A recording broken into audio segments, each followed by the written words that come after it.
Promotional consideration paid for by the following.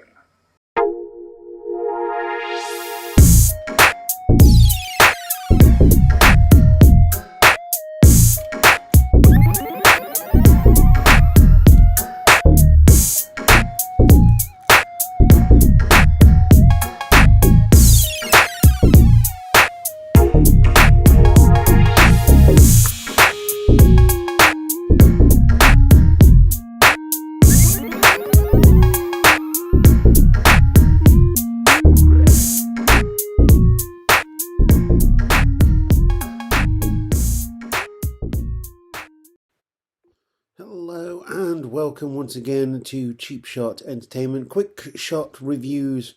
This is your weekly movie-based podcast, and this week we are looking at Aquaman and the Lost Kingdom, directed by James Wan, released in 2023, starring Jason Momoa and little bits of Amber Heard, which I was quite surprised about, but then, with the actions of the last year and things that have happened, neither seem to be guilty of anything apart from having a really bad relationship.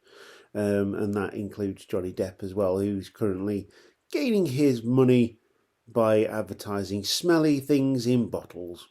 Anyway, Aquaman is what we're talking about today, not the smelly things in bottles. We're talking about Aquaman and the Lost Kingdom. It is a sequel to the original Aquaman film, and it is part of the extended DC Comics universe. Also stars Patrick Wilson as King Orm, Yahya Abdul-Mateen II as Black Manta, and like I say, it's got Amber Heard as Mira and Nicole Kidman as Atlana. We've also got Dolph Lundgren as King Nerus, which is pretty cool, actually. I've never seen Dolph Lundgren with that much hair apart from in Masters of the Universe, which is pretty funny. You also got Martin Short in there as well, for example. So, yeah, few really big names in here. But obviously it follows Jason Momoa's Aquaman playing Arthur Curry, and Black Manta is back for this one, avenging his father, and he will do anything and stop at nothing to get what he wants.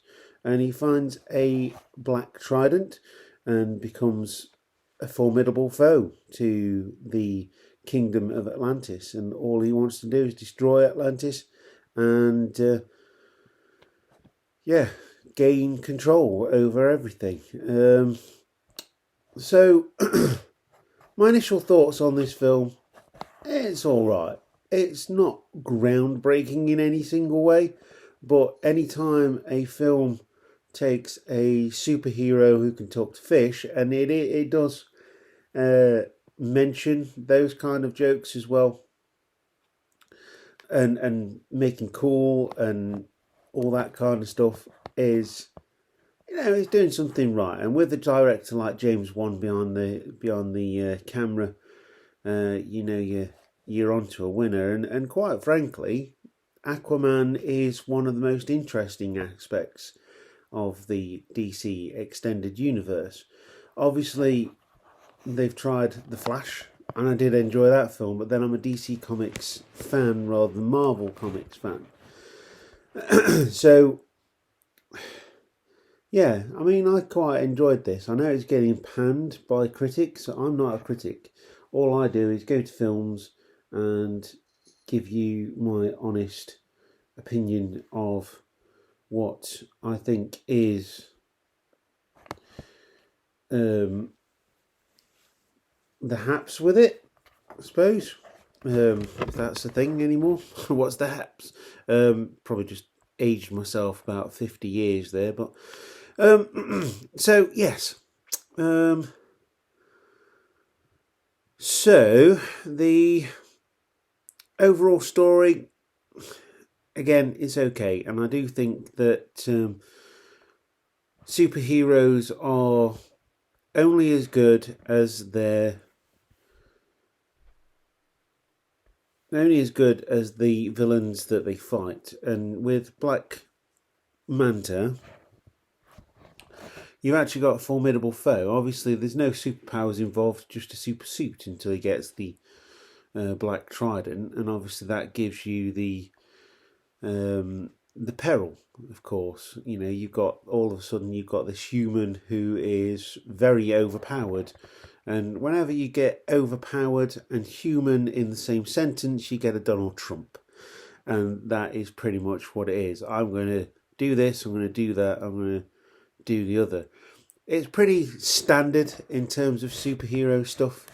They have fight, they lose fight, they come back stronger and realise they've got to do something else to win fight, and they win fight. It's nothing new.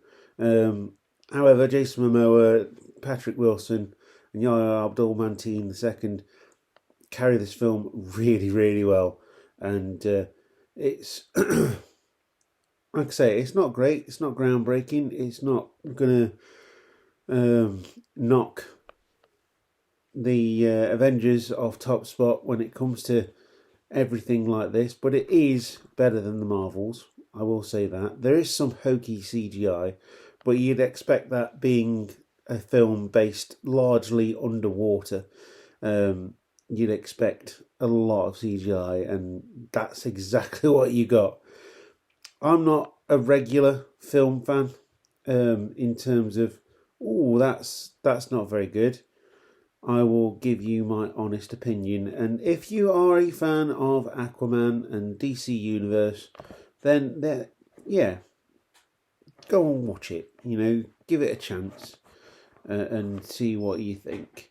It does have some funny moments in it, and it does have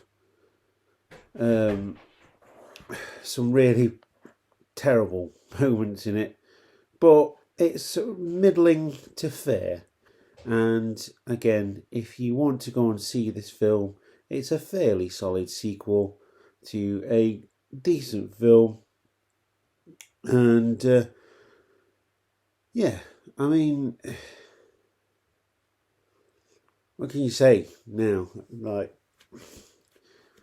the movie theatres are overrun with superhero films. We've had Blue Beetle, we've had Spider-Man, we've had Aquaman, we've had the Marvels. It's Flash. It's way too overrun with these films now, and I think that is the issue. It's not necessarily the films that are bad, it's the fact that they want to keep farting them out on a production line that it's quick easy money, and that's pretty much where we're at. There's no personality put into these things anymore,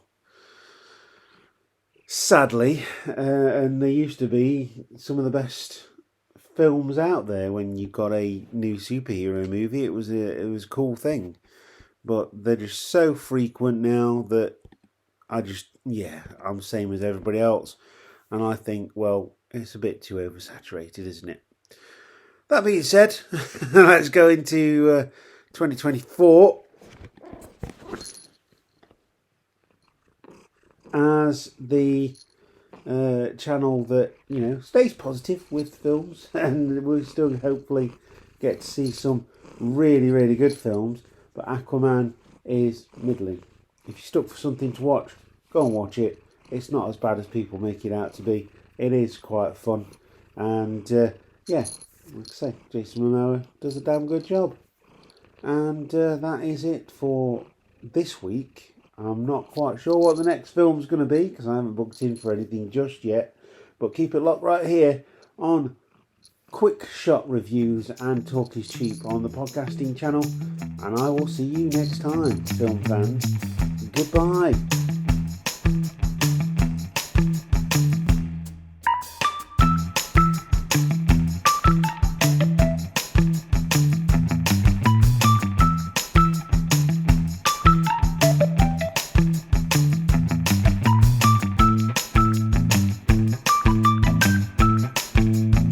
Hiya.